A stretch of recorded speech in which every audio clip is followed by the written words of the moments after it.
नमस्कार छात्रों, आज की इस वीडियो में हम एचसीएफ और एलसीएम में क्या संबंध होता है उस पर हम थोड़ा चर्चा करेंगे।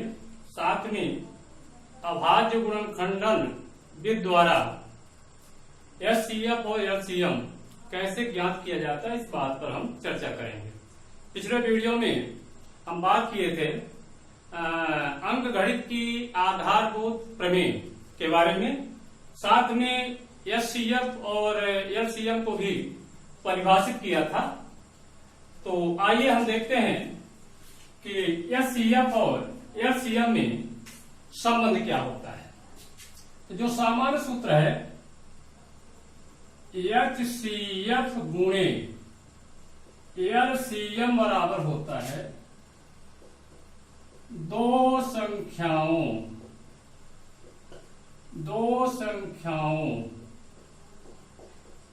का गुणनफल, product of HCF and LCM equal to product of two numbers. यदि हम संख्याएं ले लें, यदि संख्याएं ए और बी हों तो इस संबंध को हम किस प्रकार से लिखेंगे? HCF of A and B into LCM of A and B equal to होता है दोनों संख्याओं का गुणा। ये संबंध होता है एचसीएफ और एलसीएम में। ध्यान रखना है, ये संबंध सिर्फ दो संख्याओं के लिए ही सत्य होता है, तीन संख्याओं के लिए ये सूत्र सत्य नहीं है। इसे मैं ऐसा भी लिख सकते हैं, एलसीएम ऑफ ए बी बराबर होता है ए गुणे बी, अर्थात दोनों संख्याओं का गुणनफल बटे एचसीएफ ऑफ ए बी। इन सूत्रों का हम प्रयोग तब करते हैं जब दो संख्याएं हमें दी गई हों और उनमें से यदि एचसीएफ भी दिया हो अर्थात ज्ञात हो, इस सूत्र की सहायता से एलसीएम हम डायरेक्ट निकाल सकते हैं, या एलसीएम दिया हो, एचसीएफ पूछ रहा हो, साथ में संख्याएं दी गई हो, तो एचसीएफ बराबर हो जाएगा दोनों संख्याओं का गुणनफल बटे हो जाएगा एलसीएम। तो यहां पर यह संबंध होता है एचसीएफ और एलसीएम में। अब हम अभाज्य गुणनखंडन विधि से एचसीएफ और एलसीएम ज्ञात करेंगे। उसके लिए हम कुछ प्रश्न लेते हैं। पहला प्रश्न है, निम्नलिखित संख्याओं का अभाज्य गुणनखंडों के गुणनफल के रूप में लिखिए। संख्याएं हैं, पहली है 156 और दूसरी है 3825। तो आइए इसको हम जो संख्याएं हैं इनको अभाज्य गुणनखंडों के गुणनफल के रूप में लिखते हैं। तो सॉल्यूशन पहले हम 156 को अभाज्य गुणनखंडों के गुणनफल के रूप में लिखेंगे। तो इससे हमें भाग की प्रक्रिया को अपनाना पड़ेगा। 156 का हमें गुणनखंड करना पड़ेगा और गुणनखंड भी कैसे होंगे? अभाज्य होंगे। तो जैसा कि आप जानते हैं सबसे छोटी अभाज्य संख्या होती है 2, फिर 3 है, फिर 5 है, फिर 7 है, फिर 11 है, 13 है और इस प्रकार की जो संख्याएं होती हैं वो अभाज्य संख्याएं कहलाती हैं। इन्हीं संख्याओं में हमें 156 को ब्रेक करना है, तोड़ना है, अलग अलग करना है। तो सबसे छोटी संख्या होती है अभाज्य 2। तो सबसे पहले हम 2 से 156 को विभाजित करेंगे। आइए विभाजित करते हैं। 2 का भाग देना पड़ेगा, दे लीजिए। 2 सत्ते 14, 1 और 6 कितना हो जाएगा? 16। 2 अट्ठे 16।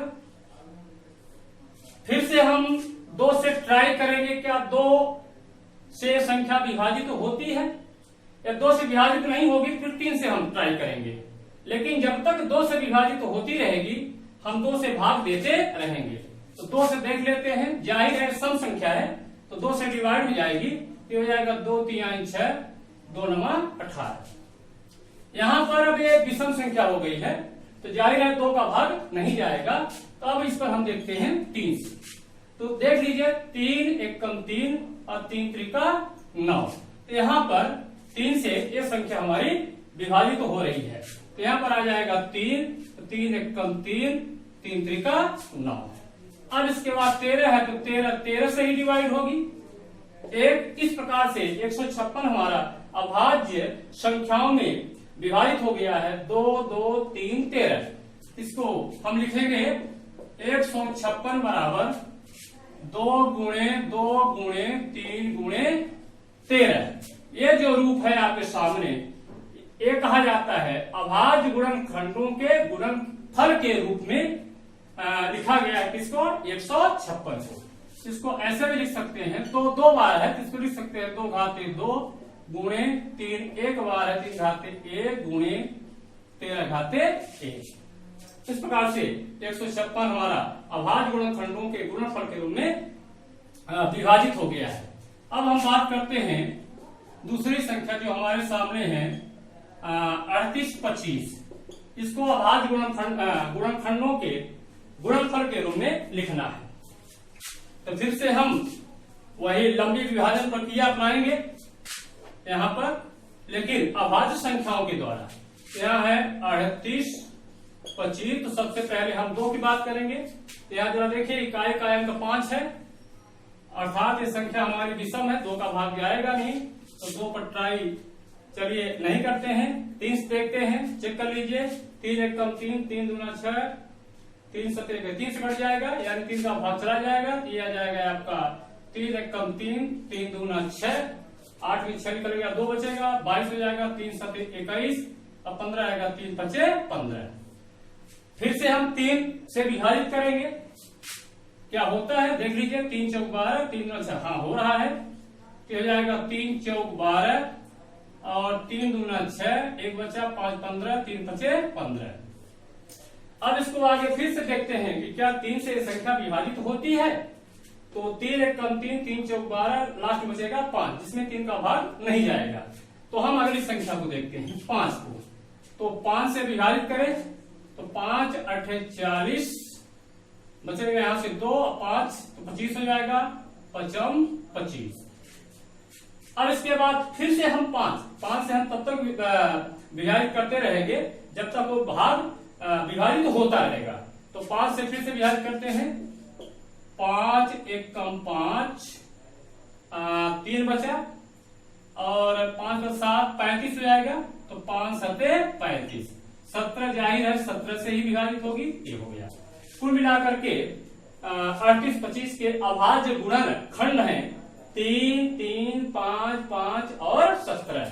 इसको हम यहां लिख लेते हैं। ये आ जाएगा 3 गुणे 3 गुणे 5 गुणे 5 गुणे 17। इस प्रकार से 3825 हमारा अभाज्य गुणनखंडों के गुणनफल के रूप में लिखा गया है। और अभाज्य गुणनखंड यहाँ पर आप चाहें तो 3 2 बार है, तो आप इसको ऐसे भी लिख सकते हैं। 3 घाते 2 गुणे 5 2 बार है तो 5 घाते 2, 17 1 बार है तो 17 घाते 1। इस प्रकार से प्रश्न क्रमांक 1 सॉल्व होता है। प्रश्न 2 है अभाज्य गुणनखंडन के द्वारा अभाज्य गुणनखंडन विधि द्वारा निम्नलिखित पूर्णांक युग्मों का निम्नलिखित पूर्णांक युग्मों, युग्म माने जोड़ा, युग्मों का एचसीएफ और एलसीएम ज्ञात कीजिए। तो सवाल को सॉल्व करने से पहले हम आपको बता दें, जो एचसीएफ संख्याओं का ज्ञात करने की हमारे पास 2 विधियां हैं। एक है भाग विधि। कौन सी विधि? भाग विधि। जिसका इस्तेमाल हम कर चुके हैं यूक्लिड विभाजन प्रमेयिका के अंतर्गत। और दूसरा है अभाज्य गुणनखंडन विधि। अभाज्य गुणनखंडन विधि, तो भाग विधि की बात हम कर चुके हैं। अब यहां हम बात करेंगे अभाज्य गुणनखंडन विधि की। तो संख्याएं कौन कौन सी है देख लेते हैं हम। यहाँ पर 96,404 है, दूसरा है 620 है, और तीसरा है 2695। आइए इसको सॉल्व करते हैं। तो हमें अभाज्य गुणनखंड देखना पड़ेगा। तो सबसे पहले हम 96 का देखते हैं, फिर हम देखेंगे 404 का। तो यहाँ पर डिवाइडेशन करते हैं। 96 का पहले हम 2 से करेंगे, 2 से शुरू करते हैं। तो 2 चौका 8, 2 8 16, फिर 2 से कटेगा। 48 के आधा कितना होता है 24, फिर 2 से भाग जाएगा। 24 के आधा 12 होता है, 2 से कटेगा 6, फिर 2 से कटेगा, फिर आएगा 3, फिर हो जाएगा 3 51। इस तरह से अभाज्य गुणनखंड हो गए 96 के। 2 गुणे 2 गुणे 2 गुणे 2 गुणे 2, गिन लीजिए कितने हैं 1 2 3 4 5 और गुणे 3। ये हो गया 96 का अभाज्य गुणनखंड। 404 का क्या होगा? 404 का 2 से देखते हैं, 2 दूना और फिर से 2 से भाग जाएगा। 2 एक कम, 2 एक कम और 101 से 1 कम। इसका गुणनखंड होगा 404 का 2 गुणे 2 गुणे 101। दोनों संख्याओं को हमने लिख लिया है अभाज्य गुणनखंडन में। और यहाँ पर अब हम एचसीएफ और एलसीएम याद करेंगे। तो यहाँ पर एचसीएफ क्या होगा? एचसीएफ होगा, एचसीएफ निकालने के लिए हम देखते हैं जो अभाज्य गुणनखंड दोनों में कॉमन है, उभयनिष्ठ है, दोनों में सम्मिलित है, उसका हम जोड़ा बनाते हैं। तो जरा देखिए, एक जोड़ा यहाँ आ रहा है, तो ये 2 2 में 1 2 लेना है। और देखिए जोड़ा, एक जोड़ा यहाँ बन रहा है, ये हो जाएगा गुणे 2 हो जाएगा। और बाकी 101 है, यहाँ 101 यहाँ नहीं है, यहाँ 2 है, यहाँ 2 नहीं है, यहाँ 3 है, यहाँ 3 नहीं है। तो इतने जोड़े बनेंगे, तो आ जाएगा 2 गुणे 2, ये बराबर हो गया 4। ये हो गया एचसीएम। एलसीएम क्या होगा? एलसीएम 2 जोड़ा बने हैं उनको तो लिखेंगे। एक जोड़ा 2 2 में 2, 2 2 में 1 2, और जिनका जोड़ा नहीं बनता है उनको भी हम लिखते हैं। तो ये देखिए 1 2 जो है इनका जोड़ा कहीं नहीं बन रहा, तो ये जाएगा 2 गुणे 2 गुणे 2 गुणे 3। ये जोड़ा नहीं बना था, ये पूरा यहाँ सुधर आया, ये हो जाएगा 101।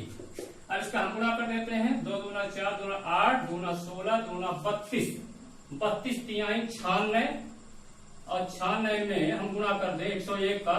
6 कम 6 6 शून्य 0 6 कम 6 9 1 कम 9 9 शून्य 0 9 1 कम 9, ये आ गया 6 9 6 96। ये हो गया 96। तो इस प्रकार से 96 और 440 का हो गया। आइए अब हम दूसरे का देखते हैं।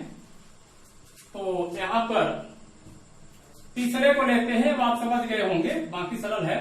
26 और 91 का मैं ले रहा हूं। 26 इजी है, आप कर लेंगे। तो 26 का आप करेंगे, तो 26 में 2 से डिवाइड करेंगे। पहले अभाज्य संख्याएं हैं, अभाज्य संख्याओं के द्वारा ही डिवाइड किया जाता है। 2 1 कम 2 3 ये हो गया। अब 13, तो 13 के अलावा किसी से नहीं कटेगा। 13 13 1 कम, ये हो गया 2 गुणे 13, अभाज्य गुणनखंड हो गया। 95, इसका देखते हैं, डिवाइडेशन करते हैं। तो 2 से तो जाएगा नहीं क्योंकि ये विषम संख्या है। 3 से ट्राई करते हैं, तो 3 त्रिका 9, 1 बचेगा, यहां भी नहीं होगा। 7 से देखें, 5 से भी तो नहीं होगा। 5 के बाद 7 आता है भाज्य संख्या, तो 7 1 कम 7, 2 आएगा 1, 7 3 21, और 13 हो जाएगा, 13 1 कम 13, ये आ जाएगा। तो हो गया 7 गुणे 13। तो यह सीएफ क्या होगा? यह सीएफ होगा, चाहे संख्या लिख दें 26 और 95 का। या सीएफ में जोड़ा देखते हैं, तो जोड़ा देख लीजिएगा। 2 यहाँ नहीं है, इसलिए इसको छोड़ देंगे। 7 यहाँ है, 7 यहाँ नहीं, इसलिए इसको छोड़ देंगे।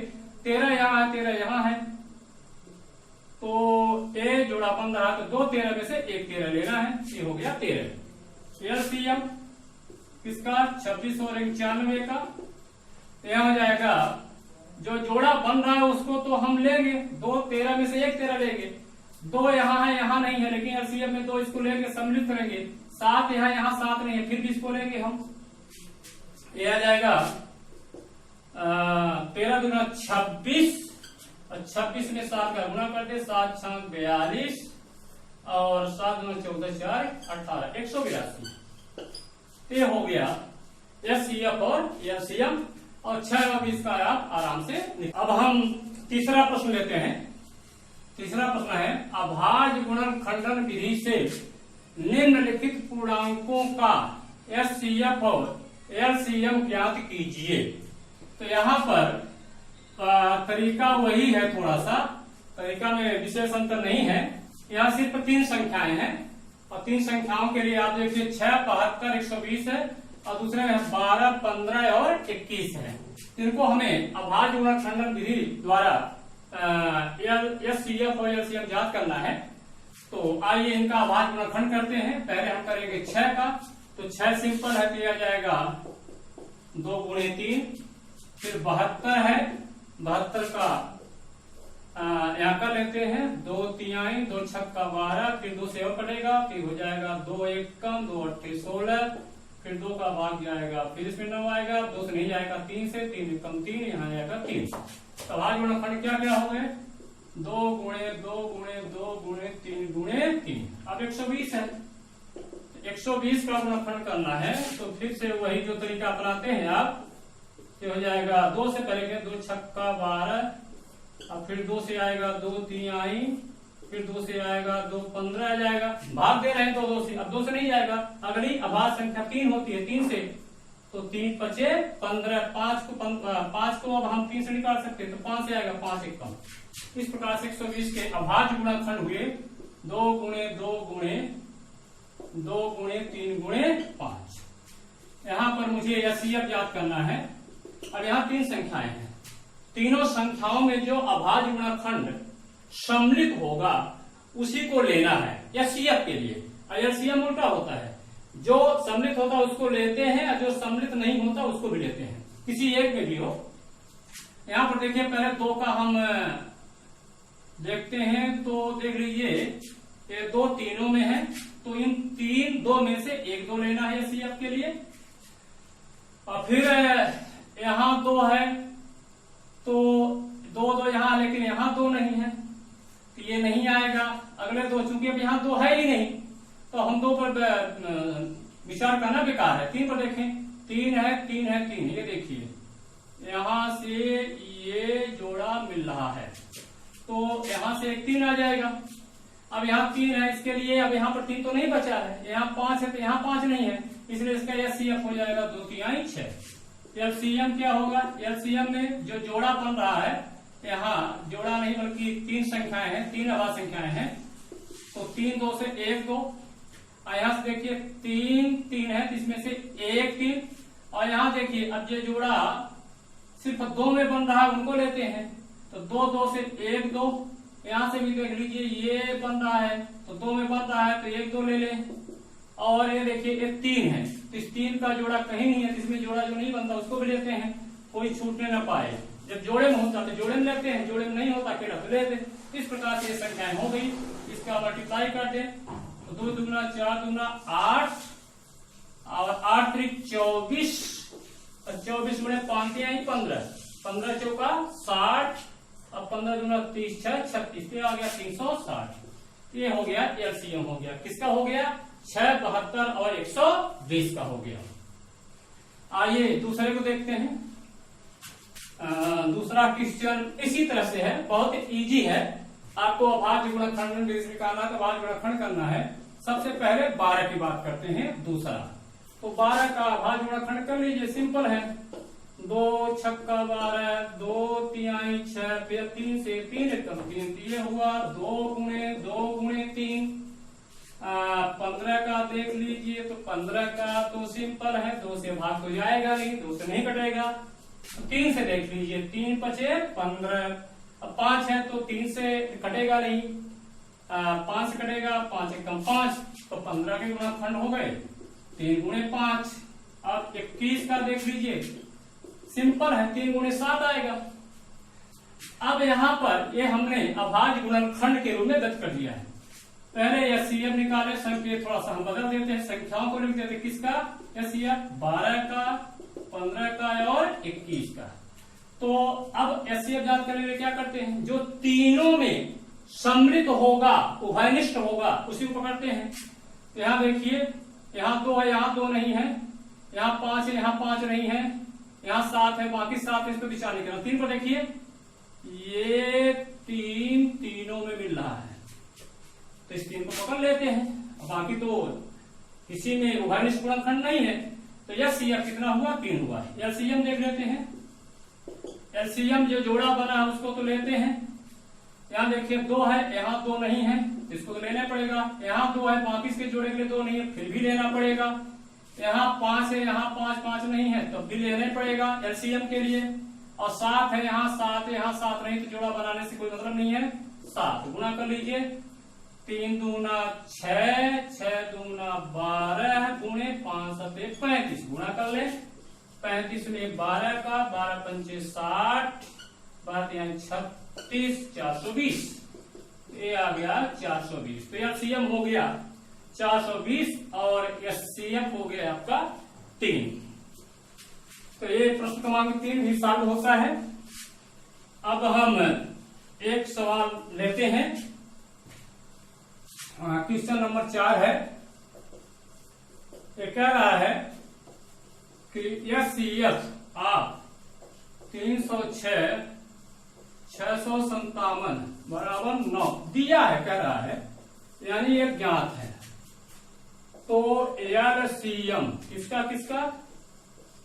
306 657 ज्ञात कीजिए, ज्ञात कीजिए। तो इसके लिए सूत्र मैंने बताया था आपको, तो इसको हम करेंगे। यहां लिख सकते हैं दिया है, क्या दिया है? एचसीएफ किसका? 306 657 का दिया है 9। एलसीएम ज्ञात करना है, तो एलसीएम का सूत्र क्या होता है? एलसीएम किसका किसका? संख्या लिख दीजिए, 306 657। इसका आ जाएगा दोनों संख्याओं का गुणनफल, अर्थात 306 गुणे 657 बटे एचसीएफ। एचसीएफ किसका? उन्हीं का, 306 और 657 का। अब यहाँ पर मान रखना है 306 गुणे 657 और बटे इसका मान कितना दिया है? 9 दिया है। एचसीएफ 9 से डिवाइड करें, देखें तो इसमें चेक करें, 306 में 9 एक कम, 9 त्रिक 27, 3 आ रहा 36, 9 चौक 36, ये हो गया आपका 34 गुणे 657। गुणा कर लें आप, 657 में 34 का गुणा करें, 4 सते 28, 4 पंचे 20, 2 22, 4 छः 24, 2 26, 3 सते 21, 3 पंचे 15, 2 17 और 3 छाक 18, 1 19। गुणा देख लीजिएगा, गलत तो नहीं है। 6 7 13, 9 2 11 12 और 2। हाँ, गुणा आप चेक कर सकते हैं, गलत भी होगा तो आप गुणा करने सक्षम है, कर लेंगे। हमारे हिसाब से आ रहा है 22,338। तो एलसीएम आपको मिल गया है 306 और 657 का हो गया 22,338। इस प्रकार से ये प्रश्न भी सॉल्व होता है, अर्थात क्रमांक 4। आज के इस वीडियो में बस इतना ही, मिलते हैं अगले वीडियो में।